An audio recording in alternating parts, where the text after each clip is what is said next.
Masyado mag-break. Akad ka lang.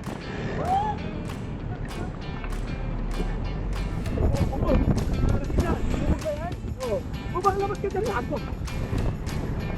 Ay, puta na din. Ay, puta, di ko kaya yan. Puta, talagang yan.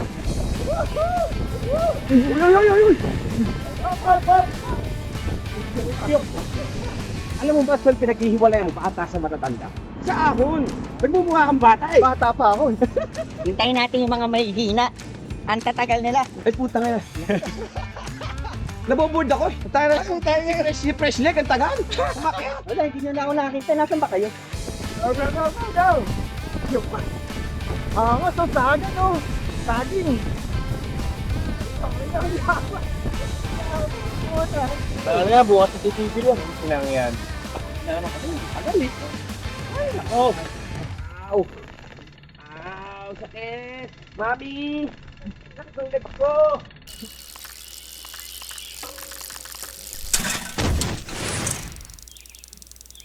Okay, magulo. Oh, go! Guys! Hi! Smile muna, Lace. Ito muna, picture muna tayo. Pasok! May picture ba? Ito ang mga tropa kong siklista sa Pinas. Ngayon, first time ko silang makakasamang magbike. Di namin masyadong naplano yung ride, kaya maiksi lang yung babikin namin today. So ang plano ay magbike mula sa bahay ng tropa papuntang Norzagaray sa tinatawag nilang Kalabaw. 61 kilometers siya balikan mula sa lugar namin. Ayan, nakasasig na tayo. Ay, string lang ba yan? Masyado mag-break. Akad ka lang. Mula sa subdivision ng tropa, ito naman ang MacArthur Highway. Dito, nagsimula kami makipagpatintero sa mga motorista saka sa mga lubak.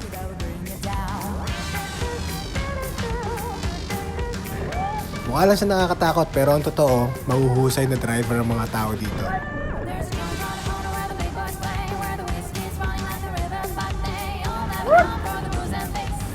Nakakasag na pala ng boses. Ito naman ang daan papuntang Philippine Arena. Medyo maganda ang kalsada dito. Madami din nagbabike sa lugar na to. Ayan. Ayan. Pero seryoso, madami nagbabike dito. Nagkataon lang na hapon na kami nagbike kaya wala na masyado nakita. String lang to. Oo.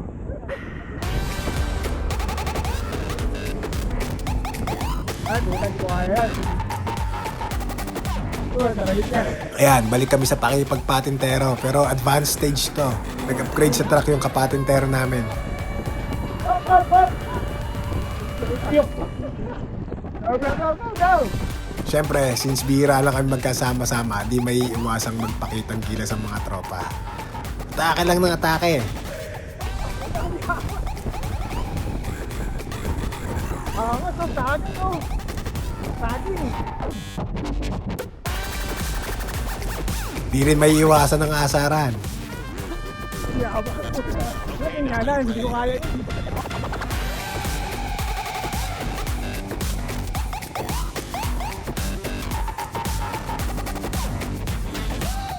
Hintayin natin yung mga mahihina. Ang tatagal nila. Dito nung nagsimula yung mga ahon, so naiwan na yung mga mahihina sa ahon. Naiwanan na kami.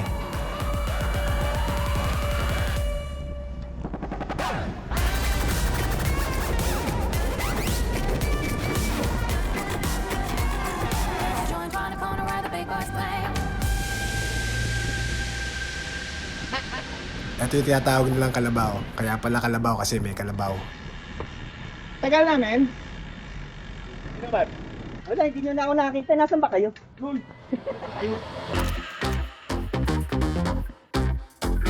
Ayaw pa mag-uwian ng tropa kaya nag-decide na daanan yung Paris of the Philippines.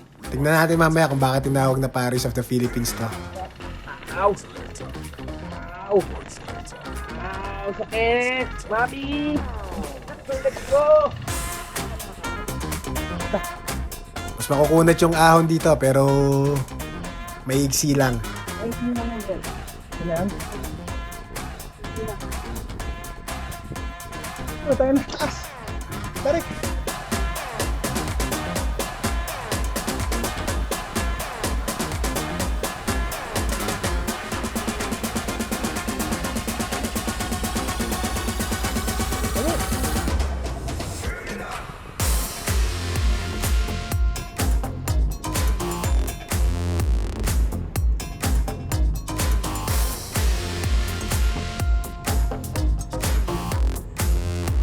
Ayan, di lang ahon ng matindi sa lugar na to, pati mga lubak.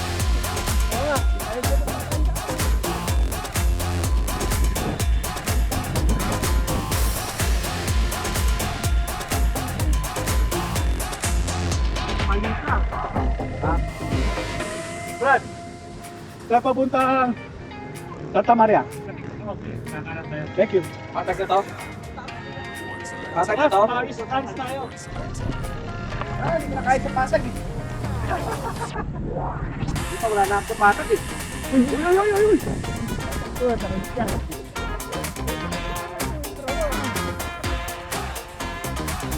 Uy! Mark!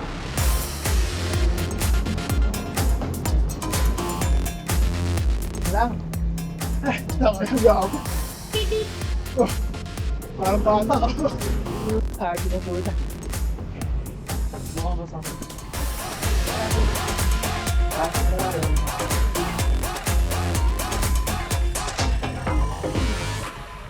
After ilang kilometers, nakarating din kami sa Paris of the Philippines. Wala na, sarado na. Unfortunately, sarado na siya. Kaya siya tinawag na Paris of the Philippines ay may mini Eiffel Tower daw sa loob ng resort na to. Pero since sarado na siya, di na kami nakapagpa-picture doon. Pwede makibayo? Sige, banyo ka muna. Tuwa na si Jong. Talunan. Ay, puta nga na. Naboboard ako eh. Tayo na, si fresh leg, ang tagal. Umakyat. Oo. Guys, pasok. Wala ka ba na?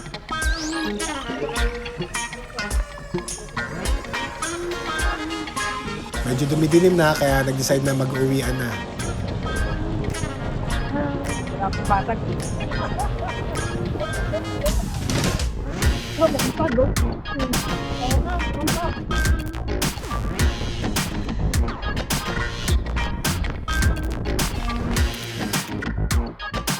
Fresh leg!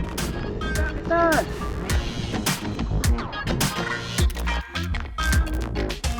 Ikaw. Huwag yan, dito tayo. Pero para makompleto yung ride namin, nagmerienda muna kami ng isaw. O, sige na ako ha.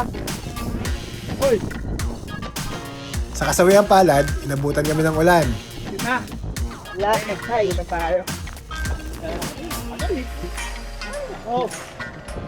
Parang nga, bukas na titigil yan. Ilang yan. Medyo malakas yung ulan.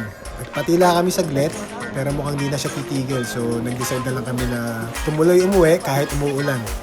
Hi! Go! Hi, thank you!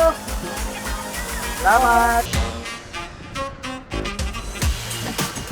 So, yan yung epic ride ko kasama yung mga epic na tropa.